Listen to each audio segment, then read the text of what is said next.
All right, let's dive in. Yoko Ono and Grapefruit, her book of instructions and drawings. It's, well, you know, it's way more than just like some art project. Oh, yeah. We're going deep, or like way beyond the surface to see why it's such a big deal. Even after like, what, over 50 years? Yeah, like why it still matters Right, today. exactly. You'll see, it's unlike any book you've probably ever seen before. I mean, I flipped through it and it's full of these instructions. Yeah. But like, they're kind of mind-boggling. One of them was like, imagine the clouds dripping. Dig a hole in your garden to put them in. And I'm thinking, what do you even do with that? That's kind of the point. It's not like a recipe or a manual. You got to use your imagination, you know? Maybe even like question how you see things, how you see reality even. Okay, so then how does a book like this even, how does that happen? Like, where'd Grapefruit come from? So it's tied to this avant-garde art movement, Fluxus, super popular in the early 60s. Okay. And Yoko Ono, she was right in the thick of it. Grapefruit, it like embodies that whole spirit of pushing boundaries, redefining what art can be. Okay, so unpack that a little, that Fluxus thing. What were they all about? Imagine like a world where art, everyday life, it all blurs together, where even just like doing stuff, your actions could be art.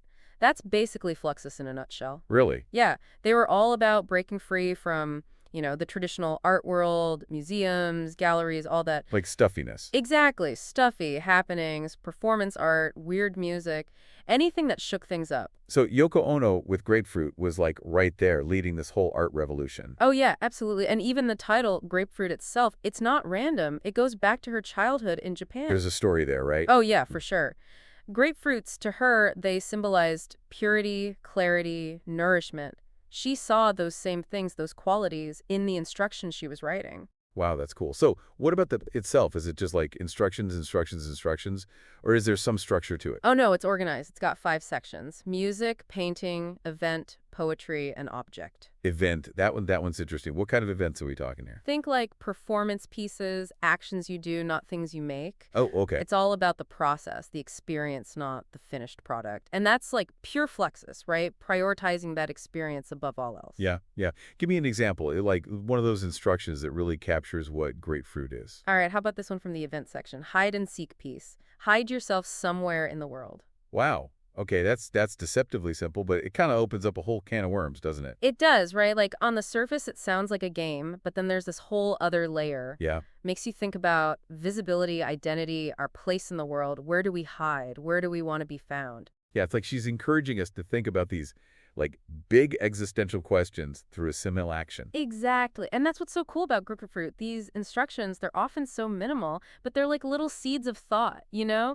They make you think about philosophy, about life. And everyone will find something different, right? Oh, yeah, absolutely. There's no right or wrong interpretation. I love that. Okay, give me another one. I got to hear more. Okay, from the music section, there's this.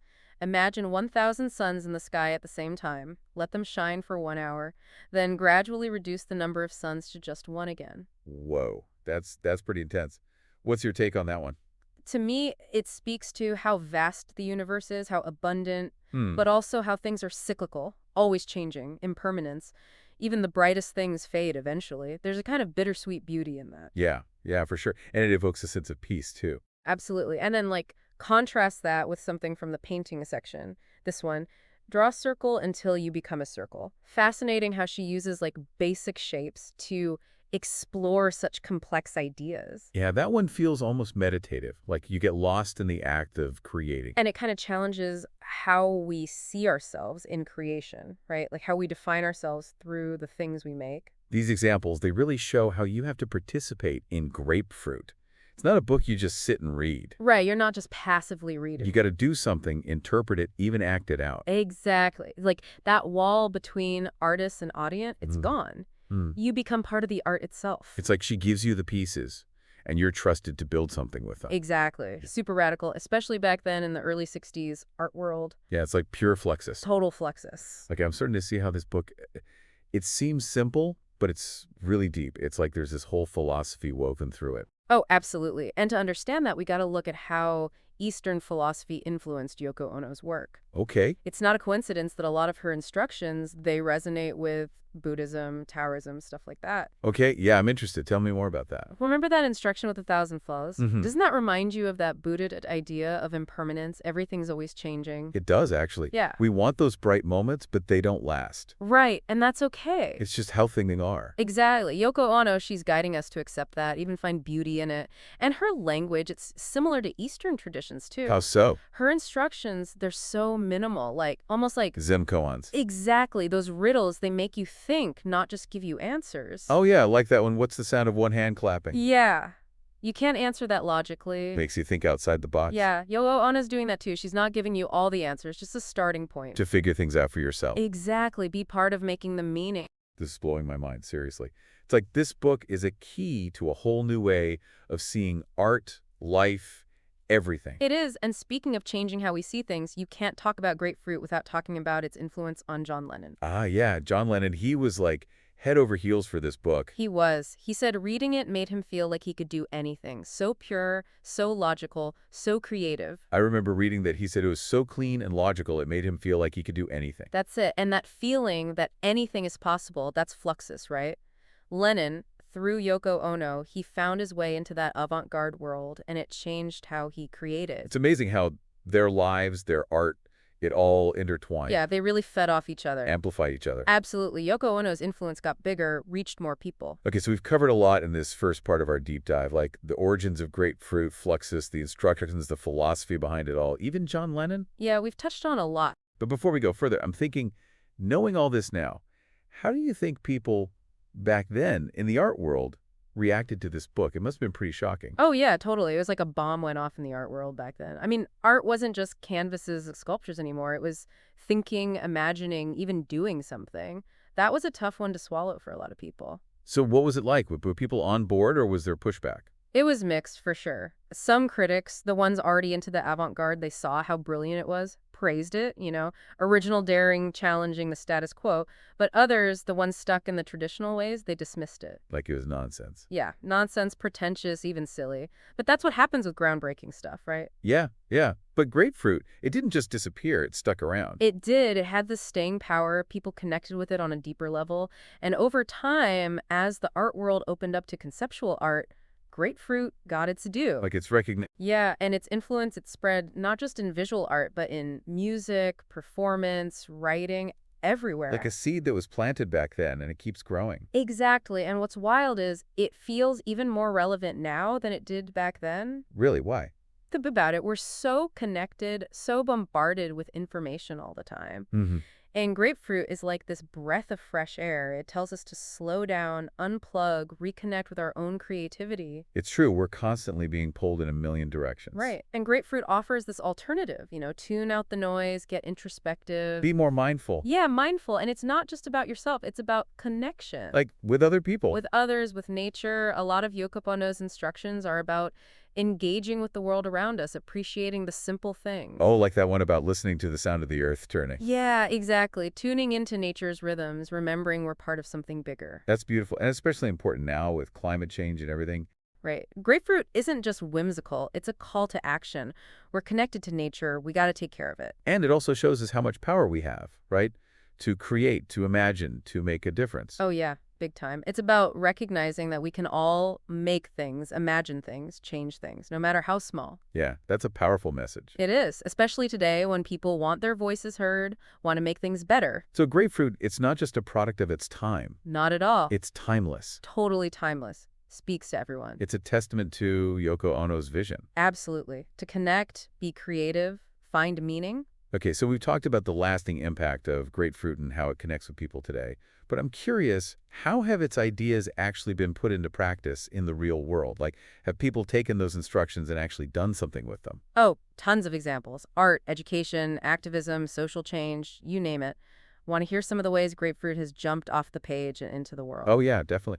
Okay, well, one of the most amazing examples is the Imagine Peace Tower in Iceland. Oh, I've heard of that. Yeah, it's in Reykjavik, this huge beam of light that shines into the sky. Wow. And guess what? It's inspired by that instruction we talked about, the one with 1,000 suns. No way. She took that and turned it into, like, a monument. She did. It's a global symbol of peace and hope now. That's incredible. It is, and it shows how Yoko Ono takes these ideas, these concepts, and makes them real, makes them resonate with people. I'm starting to see how Grapefruit isn't just a book. It's like a guide to living more creatively, more engaged, more compassionate. That's a great way to put it. And the Imagine Peace Hour is just one example. Grapefruit has inspired so many projects and movements. Okay, you've got me hooked. Tell me more about these real-world applications. How has Grapefruit made a difference? All right, let's dive into that and explore the legacy of Grapefruit. It's a wild ride. Sounds good. I'm ready. All right, let's go. So we were talking about how the art world might have reacted to Grapefruit back then. Yeah, in the 60s, it was such a different way of thinking about art. It really was. Imagine like a world where art isn't just paintings and sculptures, Yeah, but like thinking, imagining, doing stuff could be art too. that's a big change. Huge for a lot of people in the art world. That was a hard thing to accept. So what was the initial reaction? Did people get it right away, or was there pushback? It was a mixed bag, honestly, as it often is with anything groundbreaking. That makes sense. Some critics, the ones already into the avant-garde, they saw the brilliance, you know? They Yeah. praised how original it was, how conceptually daring it was, how it challenged the status quo. But then others, the ones more into traditional art, they just didn't get it. I could see that. Like digging a hole for clouds, that probably sounded ridiculous to some. Oh, absolutely. Some called it nonsensical, pretentious, even silly. But isn't that part of what makes Grapefruit so special? It forces you to question what art can be. Exactly, and that's why it stuck around. It didn't just fade away. Hmm. People connected with it, and as time went on and the art world became more open to conceptual art, Grapefruit started to get recognized as this really important work. Like its proper due. Yeah, and its influence started to spread not just in visual art, but music, performance, literature, you name it. Like a ripple effect. Totally. And what's crazy is Grapefruit feels even more relevant today than it did back then. What makes you say that? Well, think about it. We're constantly bombarded with information, stimulation, connection. Yeah, it's overwhelming sometimes. It is. And Grapefruit is like this antidote. It tells us to slow down, disconnect, rediscover our own creativity. Tune out the noise. Exactly. Get introspective. Be present. Yeah, be present. And it's not just about individual reflection. It's about connecting, too. With others. With others, with nature. Yoko Ono, she has all these instructions about engaging with the world around us, appreciating the simple things. Like that one. Listen to the earth turning. Yes, exactly. Tuning into those natural rhythms, recognizing that we're part of something so much bigger than ourselves. That's such a powerful image. It is, and especially important now with climate change and everything. Grapefruit is like a reminder, right? It is. It's a call to action. We're connected to nature. We need to take care of it. It also shows us that we have the power to make a difference, to be creative. It does. It's about recognizing our own agency, our ability to imagine, to create, to make things better. Yeah, no matter how small. Exactly. Especially now when so many people want to make their voices heard, want to change things for the better. So Grapefruit wasn't just a product of the 60s. Nope. It's timeless. Timeless, for sure. It speaks to something universal. It's a testament to Yoko Ono's vision, her ability to connect with people on such a deep level. Absolutely.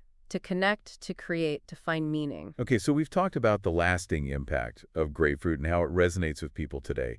But I'm curious, are there actual examples of how its ideas have been put into practice in the real world? Like, have people taken those instructions and made them happen? Oh yeah, tons of examples, from art and education to activism and social change. You name it, Grapefruit has inspired it. Really? That's amazing. It is.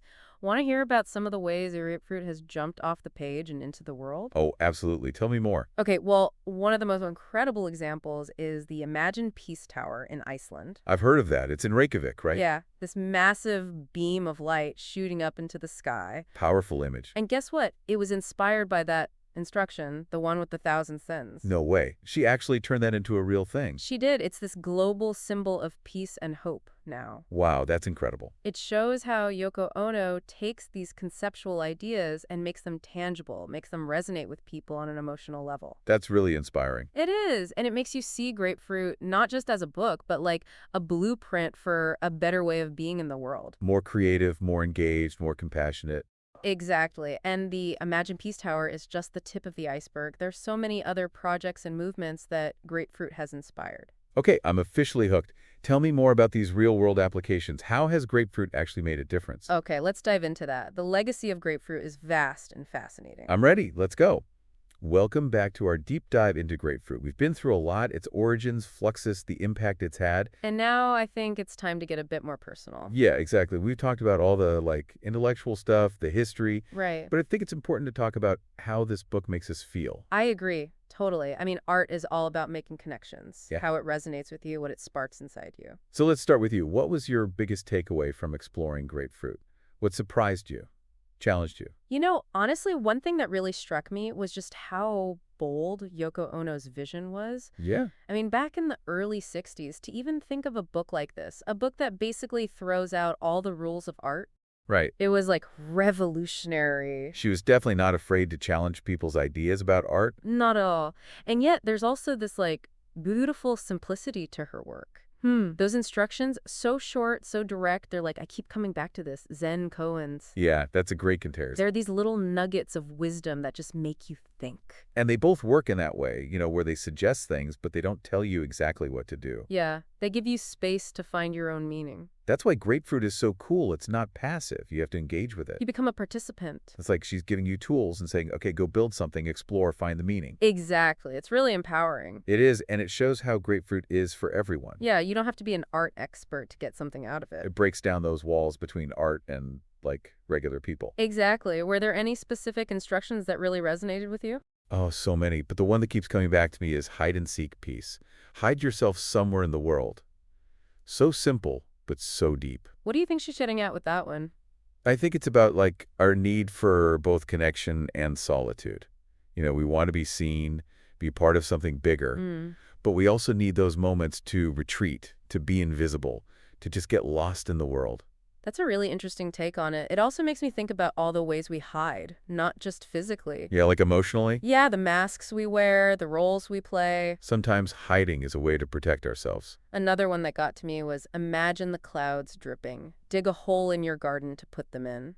It's such a strange image, but there's something deeper there. I agree. I think it's about imagination, that sense of wonder we have as kids. To be playful, to see the world with fresh eyes. And it connects to that idea of impermanence, too. Clouds, they're always changing, disappearing. Right. It's like a metaphor for how everything is temporary. Grapefruit is full of these little reminders to appreciate that, to see the beauty in how fleeting everything is. Yeah, that's a powerful message. Especially a world that's obsessed with permanence and control. Okay, I got to ask about this one. Draw a circle until you become a circle. What do you make of that? It's a fascinating one, isn't it? I think about the creative process, how you can get lost in making something. It's almost meditative, drawing that circle over and over. And it also makes me think about transformation. Like you literally become something new through creating. And the cyclical nature of things, too. We're always coming back to the beginning, but we're different each time. Like a spiral. Yeah. Constantly expanding, but always connected to that center point. Isn't that what grapefruit is all about? Exploration, embracing the unknown, pushing boundaries. It really is. This book has made us think differently, see the world in new ways. And remember that art isn't just something you look at. It's something you experience, you create. If you haven't read Grapefruit, I highly recommend. It's a journey, for sure. It'll stay with you. And who knows, maybe it'll inspire you to write your own instructions, share your own vision with the world. Because Yoko Ono shows us that creativity is for everyone. Thanks for joining us on this deep dive. We hope you enjoyed exploring grapefruit with us. It's been a pleasure. Until next time, keep those imaginations going.